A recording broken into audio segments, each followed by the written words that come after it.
Tamil Nadu, West Bengal, Assam, Keralam, Puducherry ಯಾರು ಗೆಲ್ತಾರೆ ಯಾರು ಸೋಲ್ತಾರೆ ಅನ್ನೋ ಕುತೂಹಲಕ್ಕೆ ಈಗಂತೂ ತೆರೆ ಬಿದ್ದಿದೆ. ಒಂದೊಂದು ರಾಜ್ಯದಲ್ಲೂ ಒಂದೊಂದು ರೀತಿಯ ಉತ್ತರವನ್ನು ಮತದಾರ ಪ್ರಭುಗಳು ಕೊಟ್ಟಿದ್ದಾರೆ. 5 ರಾಜ್ಯ ಚುನಾವಣೆಯ ಫಲಿತಾಂಶದ ಬಗ್ಗೆ ಮಾಹಿತಿಯನ್ನು ಕೊಡ್ತಾರೆ ನಮ್ಮ ಉಪಸಂಪಾದಕರಾದ ಶಶಿಧರ್ ಸರ್. ಸರ್, ಕಾರ್ಯಕ್ರಮಕ್ಕೆ ಸ್ವಾಗತ. ಸರ್, ಪ್ರಮುಖವಾಗಿ 5 ರಾಜ್ಯಗಳ ಚುನಾವಣೆಯನ್ನು ನಾವು ನೋಡೋದ್ರ ಮುಂಚೆ ಮೊದಲನೇದಾಗಿ ತಮಿಳುನಾಡು ಚುನಾವಣೆ, ಈ ರೀತಿಯಾದಂಥ ಚುನಾವಣಾ ರಿಸಲ್ಟ್ನ ನೀವು ನಿರೀಕ್ಷೆ ಮಾಡಿದ್ರಾ?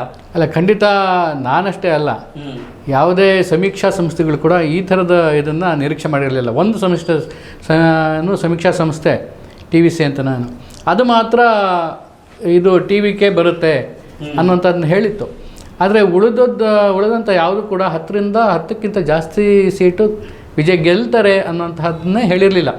ಆದರೆ ಜನಗಳ ನಾಡಿ, ತಮಿಳ್ನಾಡಿನಲ್ಲಿ ಮೊದಲಿಂದನೂ ಅದ್ಯಾಕೋ ಹೀರೋಯಿಗಳನ್ನ ಕಂಡ್ರೆ, ಸಿನಿಮಾ ಸೆಲೆಬ್ರಿಟಿಗಳನ್ನ ಕಂಡ್ರೆ ಬಹಳ ಅವ್ರಿಗೆ ಅಚ್ಚುಮೆಚ್ಚು, ಅವ್ರಿಗೆ ಆಸಕ್ತಿ, ಅದೊಂದು ಪಾಯಿಂಟು.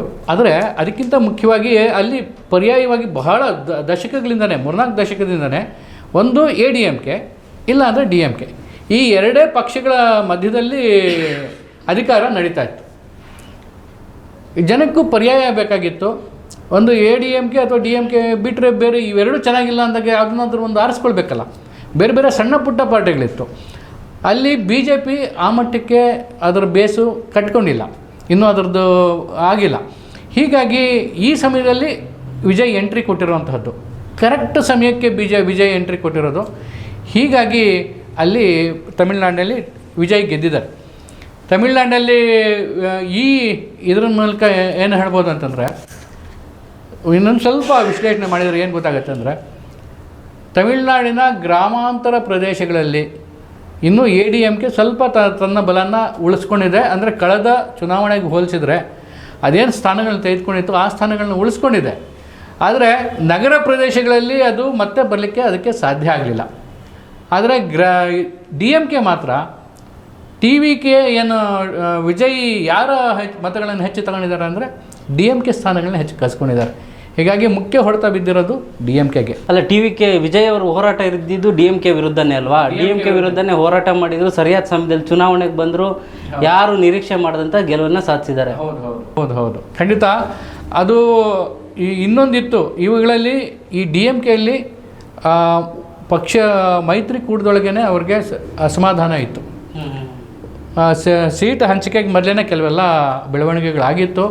ಅಲ್ಲಿ ಅಂದರೆ ಈ ಮೈತ್ರಿಕೂಟ ಗೆದ್ದರು, SPA ಅಂತ ಈ ಮೈತ್ರಿಕೂಟ DMKದು. ಈ SPA ಗೆದ್ದಾಗಲೂ ಕೂಡ ಅಧಿಕಾರ ಮಂತ್ರಿ ಸ್ಥಾನ DMK ಅವ್ರಿಗೆ ಬಿಟ್ಟು ಬೇರೆಯವ್ರಿಗೆ ಕೊಡ್ತಾ ಇರಲಿಲ್ಲ. ಸೊ ಇದೇ ವಿಷಯಕ್ಕೆ ಕಾಂಗ್ರೆಸ್ಸು ಅಲ್ಲಿ ತನ್ನ ಆಕ್ಷೇಪನ ಎತ್ತಿತ್ತು. ಈ ಸಲ SP ಗೆದ್ದರೆ ನಮಗೂ ಮಂತ್ರಿ ಸ್ಥಾನ ಕೊಡಬೇಕು, ನಮಗೂ ಕ್ಯಾಬಿನೆಟ್ನಲ್ಲಿ ಸ್ಥಾನಗಳನ್ನ ಕೊಡಬೇಕು ಅಂತ ಹೇಳಿತ್ತು. ಆದರೆ ಇದನ್ನು ಏನೇ ಆದರೂ ಬಿಲ್ಕುಲ್ ಒಪ್ಪಿರಲಿಲ್ಲ. ಆದರೆ ಕಾಂಗ್ರೆಸ್ಗೆ ಬೇರೆ ದಾರಿ ಇರಲಿಲ್ಲ. ಒಂದು ಕ್ಷಣದಲ್ಲಿ, ಒಂದು ಹಂತದಲ್ಲಿ ಅದು TVK ಜೊತೆಯಲ್ಲಿ ಮೈತ್ರಿ ಮಾಡ್ಕೊಳ್ಳೋದ್ರ ಬಗ್ಗೆನೂ ಯೋಚನೆ ಮಾಡಿತ್ತು. ಆ ಬಗ್ಗೆ ಕೂಡ ಕೆಲವು ಮೂಲೆಗಳಿಂದ ಕೆಲವರು ಧ್ವನಿ ಎತ್ತಿದ್ರು. ಆದರೆ ಅದು ಕೈಗೂಡಲಿಲ್ಲ. ಅಂದರೆ TVK ಕಾಂಗ್ರೆಸ್ ಮುಖ್ಯವಾಹಿನಿಗೆ ಬಂದು ಅದರ ಜೊತೆಗೆ TVKನ ಸೇರಿಸ್ಕೊಳ್ಬೇಕು ಅನ್ನೋಂಥದ್ದು ಅವರ ಉದ್ದೇಶ ಆಗಿತ್ತು ಅನಿಸುತ್ತೆ. ಆದರೆ ಅದಕ್ಕೆ TVK ಸ್ಪಷ್ಟವಾಗಿ ನಿರಾಕರಿಸ್ತು. ಬೇಕಾದ್ರೆ ನಮ್ಮ ಜೊತೆಗೆ ನೀವು ಬನ್ನಿ ಅಂತ ಅನ್ನೋ ರೀತಿಯಲ್ಲಿ ಇದು ಕೊಟ್ಟಿತ್ತು. ಆದರೆ ಅದು ಕೈಗೂಡಲಿಲ್ಲ. ಕಡೆಗೆ ಈ DMKಯಲ್ಲೇ ಇವರು ಮುಂದುವರೆದರು. ಅಂದರೆ ಈ ಅಸಮಾಧಾನ ಕೂಡ ಅದಕ್ಕೊಂದು ಕಾರಣ ಆಗುತ್ತೆ. ಈ ಎಲ್ಲ ಅಸಮಾಧಾನಗಳಿಂದ ಒಂದು ಕಾಂಗ್ರೆಸ್ಸು ಮತ್ತು TVK ಮತ್ತೆ ಅಧಿಕಾರಕ್ಕೆ ಬಂದಿದೆ. ಸರ್, TVK ಈಗ ಸ್ಪಷ್ಟವಾದಂಥ ಬಹುಮತ ಇನ್ನೂ ಕೂಡ ಸಿಕ್ಕಿಲ್ಲ. TVK ವಿಜಯ್ ಅವ್ರ ಪಕ್ಷಕ್ಕೆ ಇನ್ನೂ ಬಹುಮತದ ನಂಬರ್ 118 ರೀಚ್ ಹಾಕೋದಕ್ಕೆ ಇನ್ನೂ ಒಂದು 10 ಶಾರ್ಟೇಜ್ ಇದೆ. ಅಂತಿಮವಾದ ಫಲಿತಾಂಶ ಬಂದಾಗ ಗೊತ್ತಾಗುತ್ತೆ. ಈಗ TVK ಪಕ್ಷ ಗೆಲ್ಲೋದಕ್ಕೆ ಆ ಸಿನಿಮಾ ಸ್ಟಾರ್ಡಮ್ ಇತ್ತಲ್ಲ, ಅದು ಪ್ಲಸ್ ಆಯ್ತಾ ಹೇಗೆ ಅಂತ? ಹೌದು, ಅವನು ನಿಜವಾಗ್ಲೂ ಮೊದಲಿಂದನೂ ತಮಿಳ್ನಾಡು ಜನಕ್ಕೆ ಸಿನಿಮಾ ಮೇಲೆ ವ್ಯಾಮೋಹ ಇದ್ದೇ ಇದೆ, ಹುಚ್ಚು ವ್ಯಾಮೋಹ ಅಂತ ಅನ್ಬೋದು, ಅಷ್ಟರ ಮಟ್ಟಿಗಿದೆ. ಸೊ ಈ ವಿಜಯ್ ಅಂತಿಂಥ ಹೀರೋ ಏನಲ್ಲ, ಬಹಳ ಉನ್ನತ ಮಟ್ಟದ ಜನಗಳಲ್ಲಿ ಬಹಳ ಪ್ರೀತಿಯನ್ನು ಇಟ್ಕೊಂಡಿರುವಂತಹ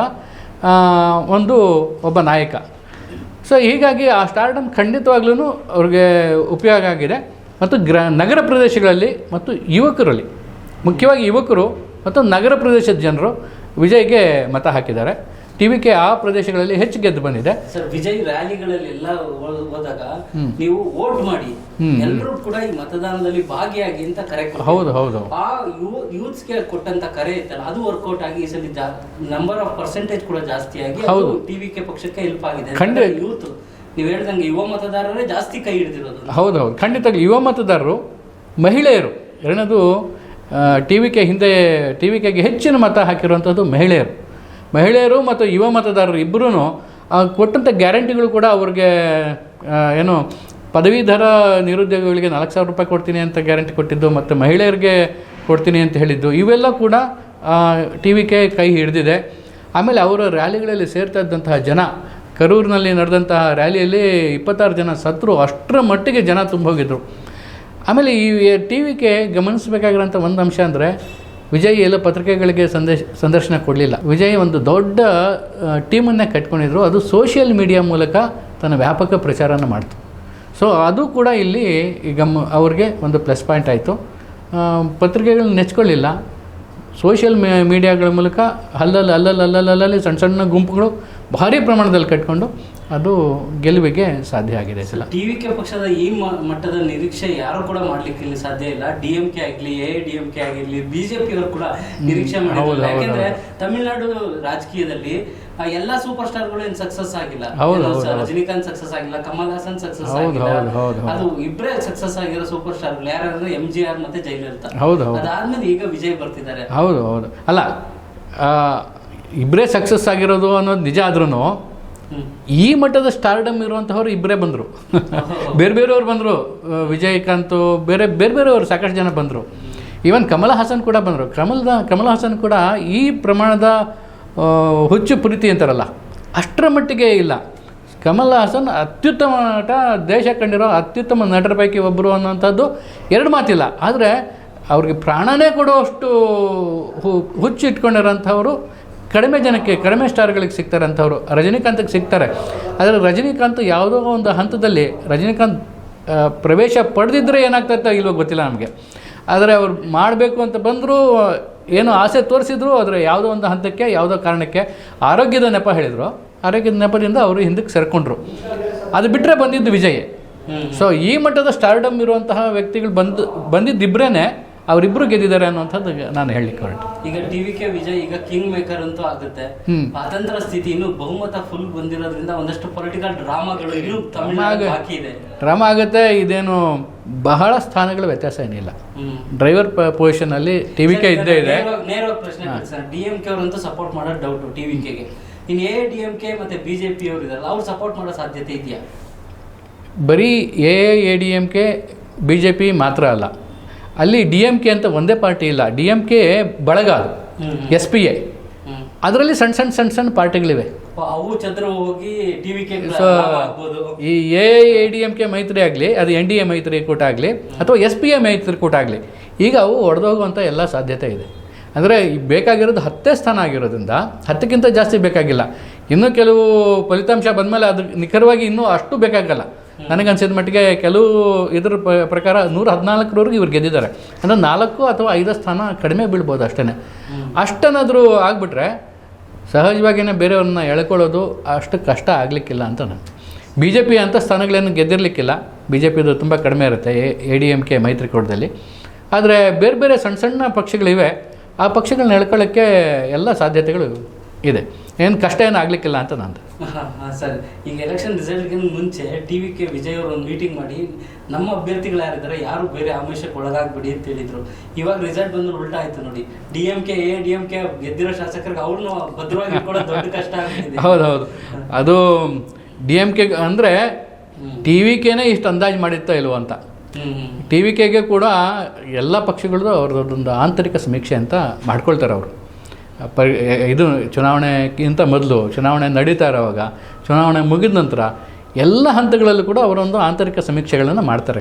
ಗೆಲ್ಲುವಂಥ ಅಭ್ಯರ್ಥಿಗಳು ಯಾರು ಸೋಲ್ಬಹುದು, ಯಾರು ಗೆಲ್ತಾರೆ, ಅಥವಾ ನಮ್ಮದು ಎಷ್ಟು ಬರುತ್ತೆ, ಇವೆಲ್ಲ ನಡೆದಿರುತ್ತೆ. ಆ ಹಂತದಲ್ಲಿ ಕೂಡ ಅವ್ರಿಗೆ ನಮ್ಮದು ಹೆಚ್ಚು ಕಡಿಮೆ ಮೆಜಾರಿಟಿ ನಮ್ಮದೇ ಸರ್ಕಾರ ರಚಿಸುತ್ತೆ ಅನ್ನೋಂಥದ್ದು ಗೊತ್ತಾಗಿತ್ತೋ ಇಲ್ವೋ. ಆ ಕಾರಣಕ್ಕೆ ಅವರು ಇದನ್ನು ಹೇಳಿದರು. ಇವರು ಎಲ್ಲೋ ಅರ್ಧಂಬರ್ಧ ಬಂದು ಬೇರೆಯವ್ರಿಗೆ DMKಗೆ ಇವರು ಶಿಫ್ಟ್ ಆಗಿಬಿಡ್ಬೋದು, ಹೀಗಾಗಿ ಎಚ್ಚರಿಕೆಯಿಂದ ವಹಿಸೋಣ ಅಂತ ಅಂದ್ಕೊಂಡಿರ್ಬೋದು. ಆದರೆ ಅವರ ಅಂದಾಜಿಗಿಂತನೂ ಜಾಸ್ತಿ ಬಂದಿದೆ ಅನ್ನೋಂಥದ್ದೇ